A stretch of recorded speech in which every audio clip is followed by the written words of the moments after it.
If I asked you to name the top competitors in the mid-size class of cars, you'd probably start with, say, the Camry and the Accord, and you might even throw in there the Nissan Altima, and maybe the Chevy Malibu and the Hyundai Sonata.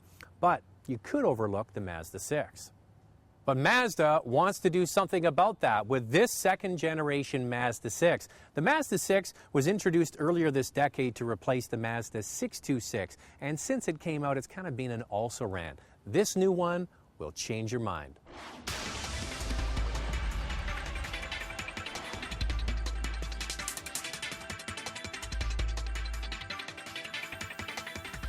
One of our staffers thinks the new Mazda 6 looks like a Camry. That's like a curse. The Camry, in my opinion, is one of the dullest cars on the road. No, this new Mazda 6 is so much better looking. The front is similar to the Mazda 3, the CX-7 and CX-9, and even the RX-8. The flowing roof sweeps down to a handsome rear end, the taillights are stylish, as are the big exhaust openings that remind me of the Lexus LS sedan. The Mazda 6 is only available in 2 trim levels. There's no hatchback anymore and no station wagon. The Mazda 6 is sold as a GS or GT with either a 4-cylinder or 6-cylinder power plant. The 4-cylinder version gets 17-inch wheels, but this V6 and GT trim has these good-looking 18-inch wheels along with fog lights and LED taillights. The new Mazda 6 is longer, wider, and the wheelbase has been lengthened for increased rear legroom and a bigger trunk. You have to hand it to the designers at Mazda. This is about as good as it gets in the mid-size class. You know what? This car is definitely getting my attention.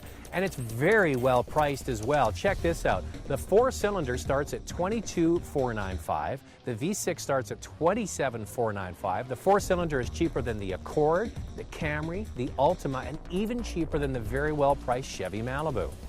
But you don't get a cheap-looking car. In fact, the interior is as well done as the exterior, with standard equipment including telescopic steering with integrated radio controls and height-adjustable driver's seat. This V6 and GT trim is loaded with leather heated seats, sat radio, fully electric adjustment on the seats, and more. To get a look at specific trim levels, go to our website for more. So we mentioned already the Mazda 6 is longer, it's a little wider, and you benefit from that in the back seat. The back seat's quite comfortable. When you turn and look forward, what you notice first of all is all of the soft materials in here. There's a nice plastics and vinyls. There's a little bit of the hard plastic that we don't like, but you can't get away from that entirely. The center dash here is bright and it's modern, it's up to date. It definitely fits in and competes with the other cars in this class. There's even some funky things on this GT version like the zebra wood here. You might like it or not. The one thing I find is that I can't get the perfect seating position. Either the pedals are too close or the dash is too far away, but that really is a subjective thing. Of course, there are 2 engines available in this Mazda 6, a 4-cylinder and a V6. The 4-cylinder is a 2.5-liter motor with a healthy 170 horsepower and 167 pound-feet of torque.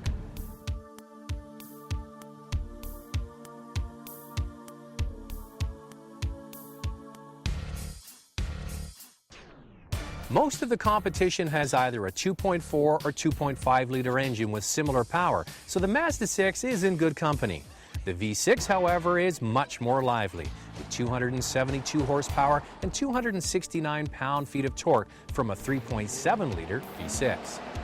Now, this V6 engine really is great. It's willing to please at all speeds, especially when you hit it coming out of a stop sign or a stoplight. It's got good low-end grunt, which is what people really feel from light to light. Now, you marry the wonderful engine with the really good steering feel. What I like about the steering is it's not over-boosted and numb. You get good response back to the driver. And especially nice is when you go around a corner and you put your foot on the accelerator and you get the power from the V6, you don't get that nasty torque steer, which is the steering wheel tugging at you as you accelerate. This car feels very planted on the road, especially nice when you're cruising down the highway and you want to pass somebody. It feels very planted. The chassis also offers good feedback to the driver. My style of car, but some might find the ride choppy over bumpy roads. There's no question that this new Mazda 6 feels tight and well put together.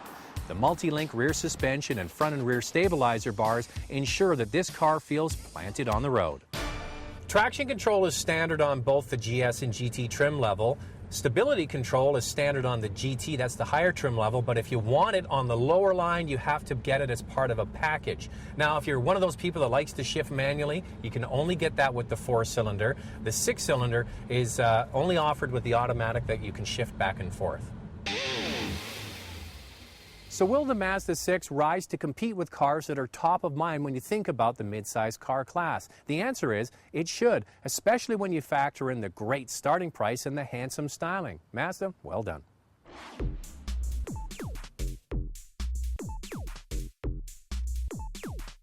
For complete specs, go to our website at drivingtelevision.com.